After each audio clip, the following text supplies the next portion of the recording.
neglected person in America is the black woman. The most unprotected person in America is the black woman. The most neglected person in America is the black woman. My complexion, we too gutter. Light-skinned women, they most sensitive, you know? There's some dark-skinned women out here sensitive. No, they too tough. Light-skinned women, we could break them down more easy, you know what I'm saying? Hi, everyone. So today we're going to be talking about interracial dating. So buckle up. I know a lot of people are not going to like this video, but honestly, what I'm going to say in this video is nothing new. A lot of black women have been talking about this, and I would like to contribute to this discussion. I've tried to film this video 3 different times already, so just drop a like for me if you don't mind. If you want to help me keep my sanity and remind me why I'm doing this in the first place. I want to handle this topic with care, and I just hope my message gets across, but if it doesn't to the wrong people, that's not within my control. The girls who get it, and the girls who don't. And I'm just going to leave it at that. So typically when we think of interracial dating within the black community, we think of a black man dating a white woman or a black man with another woman. They have been the face of interracial dating within the black community for decades. But now we're seeing a shift where black women are now branching outside of the black community when it comes to our love interests. And this is quite significant, but historically, black women have been extremely loyal to black men.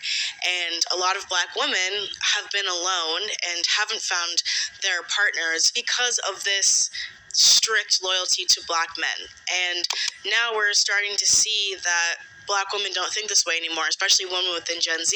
And it feels significant because black men have never had an issue dating outside of their race, but black women have been more reluctant to do so. This video was inspired by the pasta and lobster trend that's been going around on TikTok. If you don't know, there's a trend where black girls are showing off their white boyfriends to the audio, "Got a white boy on my roster, he be feeding me pasta and lobster. Got a white boy on my roster, he be feeding me pasta and lobster. He just hit me up on Tuesday, like, what you doing, babe? Let me take you shopping. I told him, well, I'm a little busy. And so now black girls are using the term pasta and lobster to describe these kinds of interracial relationships. Black woman, white man, or just pasta and lobster referring to a white boy.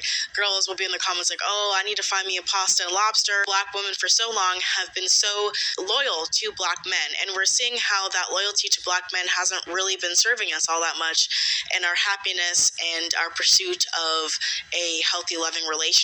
Also, it seems that a lot of these women in these pasta and lobster relationships seem to be very happy and content, and I wanted to talk about that and why that is. Oh,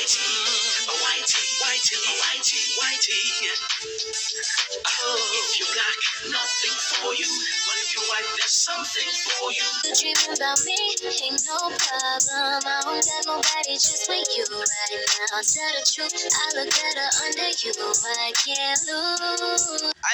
I'm always happy to see black women in happy relationships. It doesn't matter who it's with, as long as they're happy, they're being treated right, and they're not going 50-50. Oh, if you're a black woman on the internet who has been following this stuff, then you'll know that seeing a black woman with a white man isn't necessarily the same thing as seeing a black man with a white woman. So, with all that being said, let's really get into it, okay? So, first and foremost, we have to start with the loyalty, like I mentioned, and how, unfortunately, loyalty is a losing game as black women. So I'm sure many of you are aware of the fact that black people have been oppressed, especially in America, for centuries, and the years of systemic oppression has really poisoned the minds of black Americans. Black men who have been wounded by white supremacy and haven't addressed those wounds and have internalized that hatred project that onto black women, unfortunately. Black women, we understand this, we know this, but still we have let our kindness and our empathy and compassion blind us and stop us from finding true, pure love. The ride or die, the struggle love, that has been very normalized within the black community.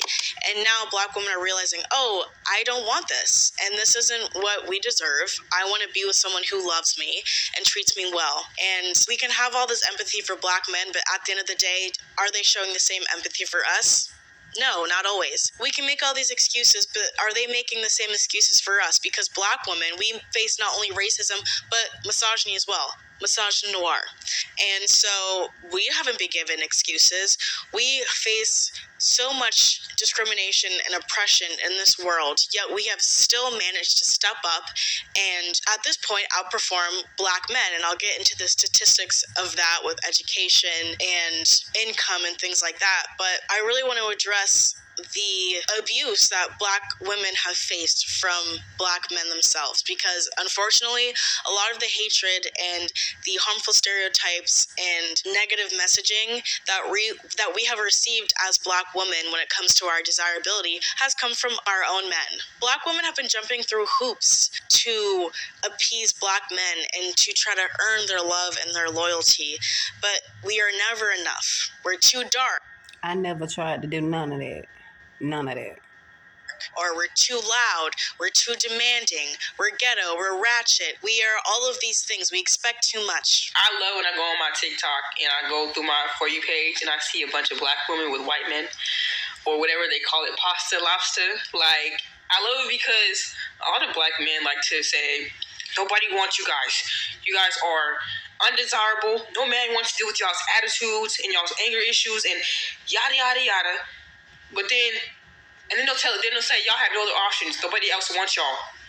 But then I'm seeing on my timeline, literally, every time I go on my TikTok, I see a Black woman with a white dude or Hispanic or whatever. So who? Maybe it's y'all that don't want us. They want us to believe that nobody else wants us and we're just so undesirable.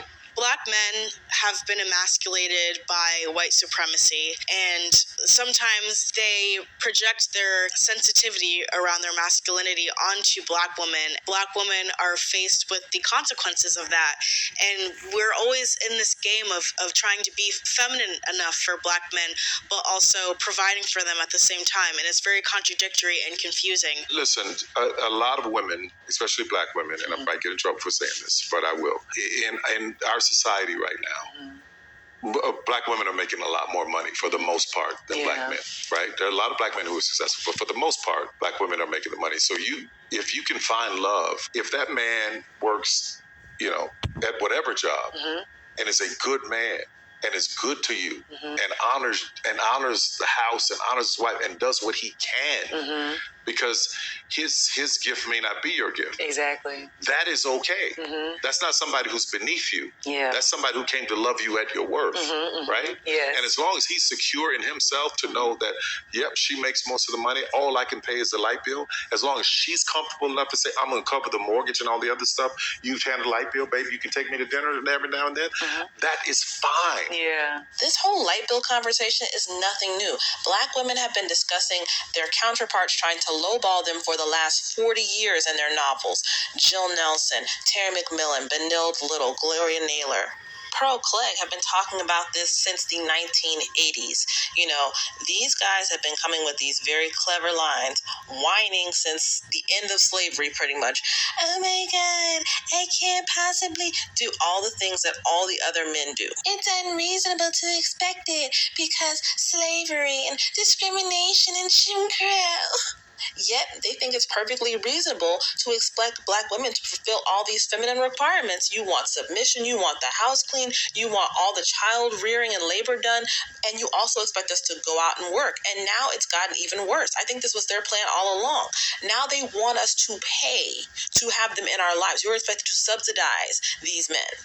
Like, we do not also face discrimination and whatnot in trying to find and maintain work and getting an education and making money. I think it's interesting, being a baby mama is very prevalent within the Black community. That's where the phrase comes from in the first place. And it's a very interesting place to be. You have bared the child of a man who will not commit to you. And they think, oh, that's enough. That should be enough. I'm not going to give her the commitment of being her husband and caring for her and making that commitment to my baby mama, but also this child. And the reason why I say, it's different to see a Black woman with a white man compared to the inverse is that a lot of Black men who only date white women oftentimes will say why they date white women in contrast to why they don't date black women. And it feels like far too many black men who date out make it their entire personality and cannot go 5 minutes without telling the world how much better white women or Latino women are compared to black women. And this is probably the most prominent point of conflict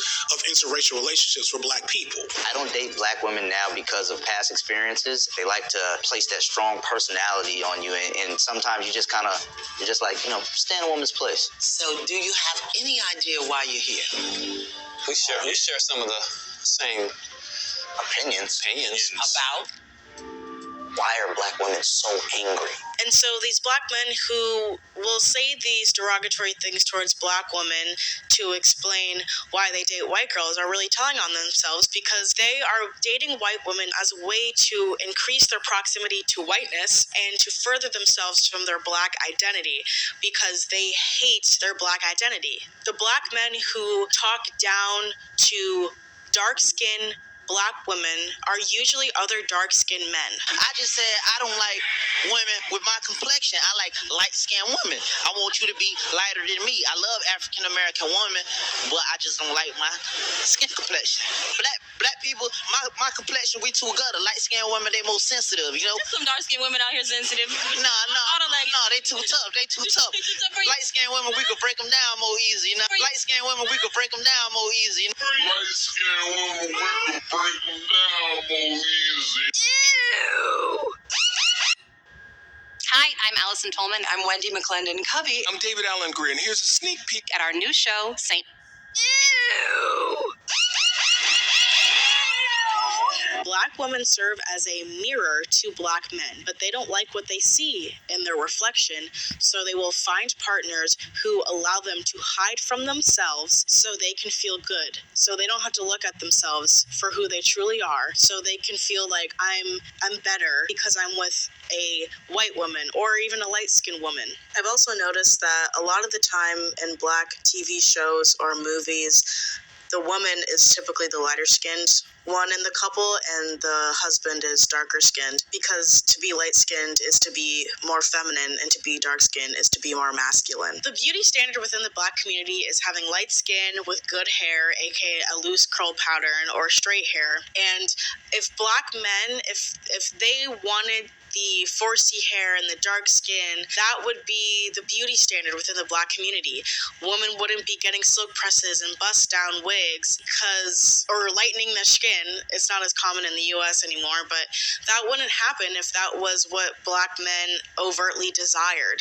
The majority of black men. I'm not saying all black men don't find Afrocentric features attractive, but you know what I'm saying here. And so it's funny I'm even saying that, like the bust down wig and the straight hair, because I've heard a lot of black men say they don't like girls who wear wigs and they don't want this and that. And I've talked about this before, where men think they want something when really they want something else. They just want the illusion of it. They want the illusion of natural beauty, even if it's not natural, even if you are wearing makeup or you have lash extensions or you have extensions or a wig. They don't really care that much as long as they can't tell. But God forbid that you let that man touch your scalp and it's all over. They don't want a girl with 4C hair, but they get mad if you're wearing a wig. You can never win. There was a creator on TikTok named Lip Gloss, and she has been driven off the internet because of hateful black men who are constantly trying to drag her. One video that went viral of hers, especially on Twitter, was where she was combing out her natural hair, and she made an offhand comment. It was very off the cuff random, but she was like, I only pull white guys when my hair is natural like this. Outfit on. Let me tell you right now, I can only pull white boys with this hair, but I'm not mad, to be honest. Anyways, and all these black men got in a hissy fit, and it's yeah, you're mad because she's right, and also you're mad because other men are giving her attention for her natural beauty, for being who she is. She's being validated by other men for accepting herself for who she is at her natural state, and you're mad because you have been trying to force black women into this box to be this performance of femininity that you want that doesn't align with blackness. To put it simply, black women have been told that they are undesirable by black men and no one wants us, when in reality that's not true, and she is proving that. They were So upset that they created a fake Hinge profile with her pictures to try and prove if her claims were true. Like, obsessed. Get a job, damn. I'd also like to include that dating apps really aren't indicative of what people find attractive or what the real world truly is like. I have a lot of Black women that come to me and say, well, the data says that Black women online send the most messages and get the fewest responses. No. That was one piece of data from OkCupid 15 years ago. Yeah. That got reprinted and repeated, and then people started to believe it. And I'm like, if that is true, we internalize it. And if that is true, then how have I helped this many Black women find love? I can speak from personal experience. I have had no issues getting dates as a Black woman. And Black women are starting to become well aware of this reality and the way that we have been neglected and sometimes even abused by our own men, by Black men, and we no longer can accept it. And we've been loyal to them, but if we want to find love, if we want to find a partner who accepts us and loves us, we can't minimize our dating pool to such a small percentage of the population. Many Black women feel they should marry down before they marry out. I explained in the book why Black women should not be pressured to sacrifice their own chances for happiness out of some misplaced loyalty to Black men, nor should Black women feel beholden to Black men under the guise of advancing the race. If the price of racial solidarity is a bad, intimate relationship, then the cost is too high.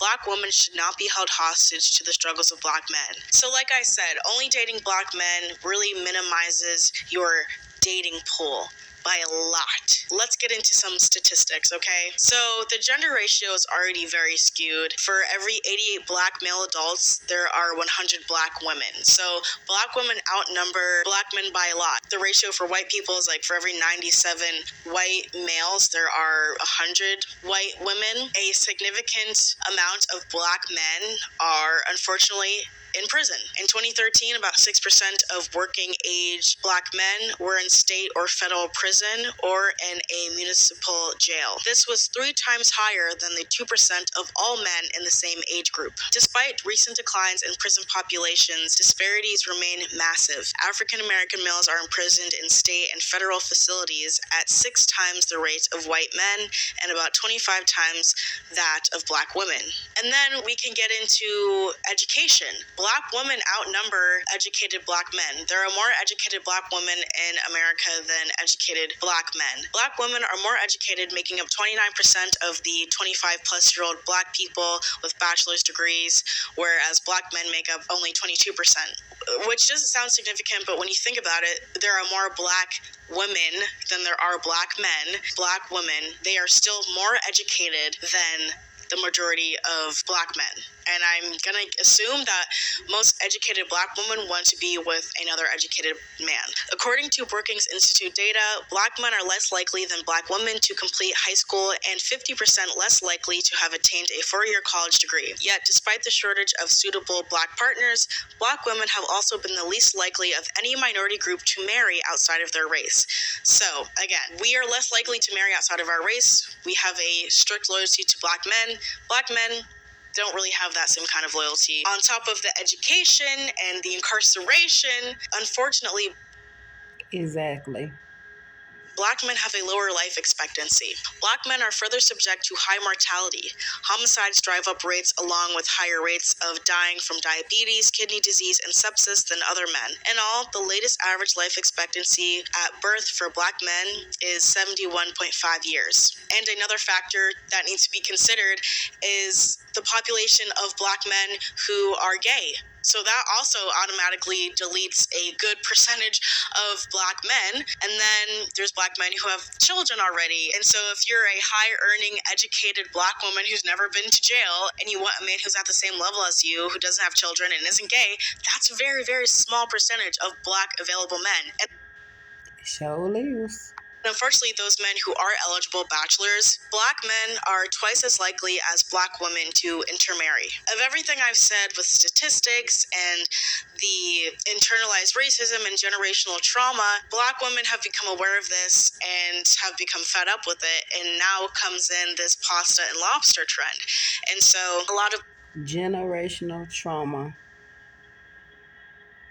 Can I get some clapping emojis? Can I get some wine emojis?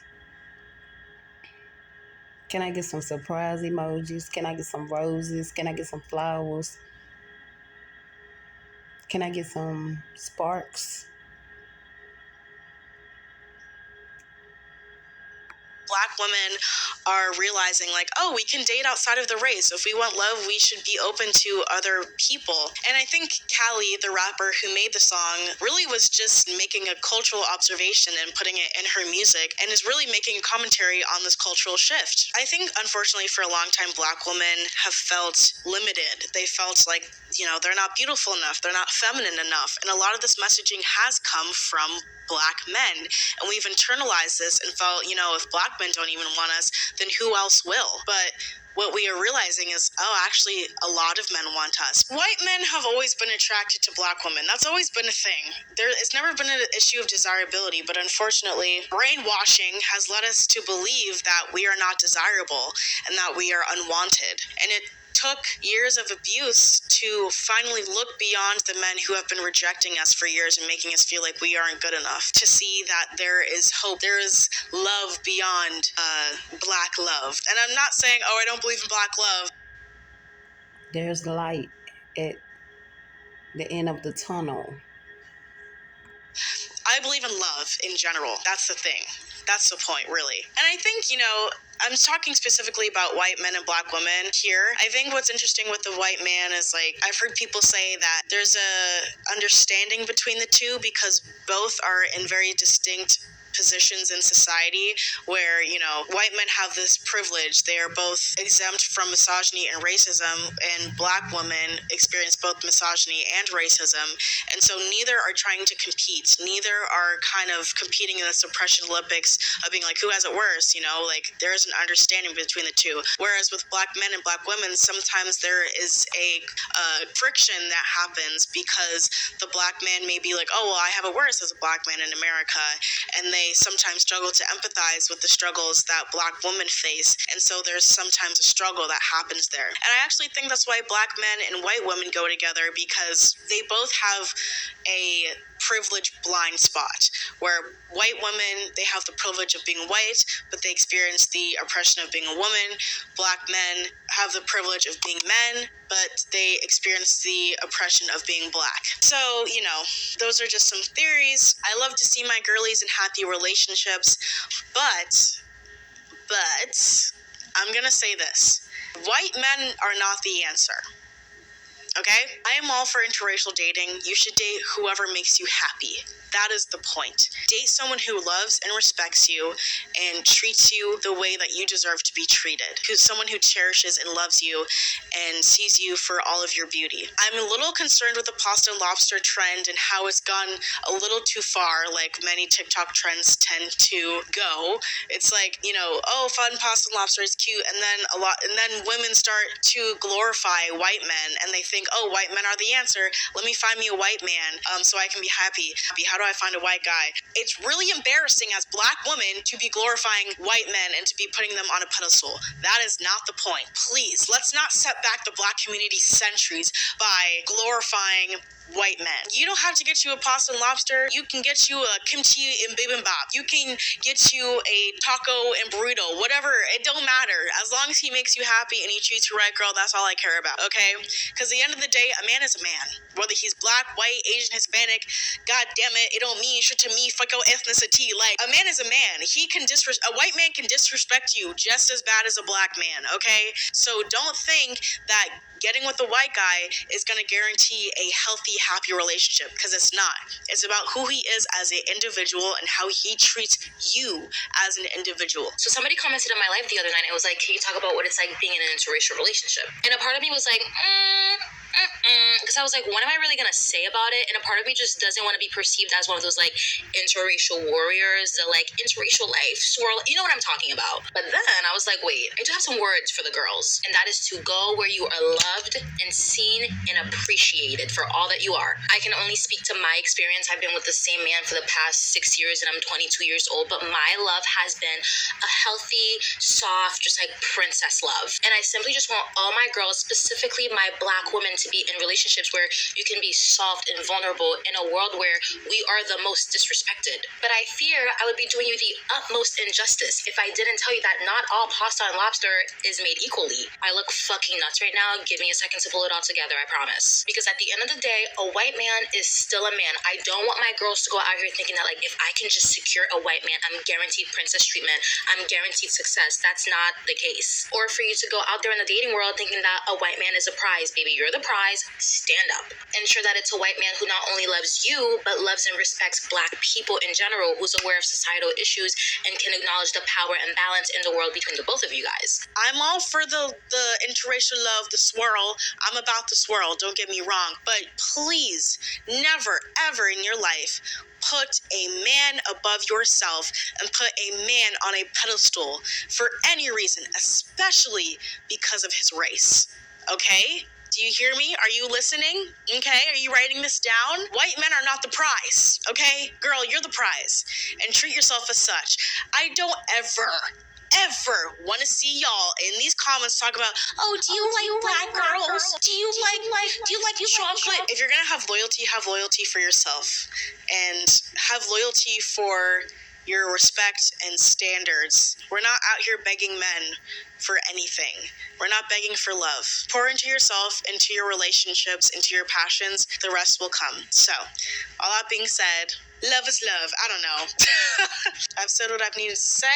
I can tell that you is still a little pro-Black, and that's okay. But Black women don't put race in it. Race has nothing to do with it. I think you need to educate yourself on that because race have nothing to do with it. Black Tyrones, they put race in everything. They bring up race.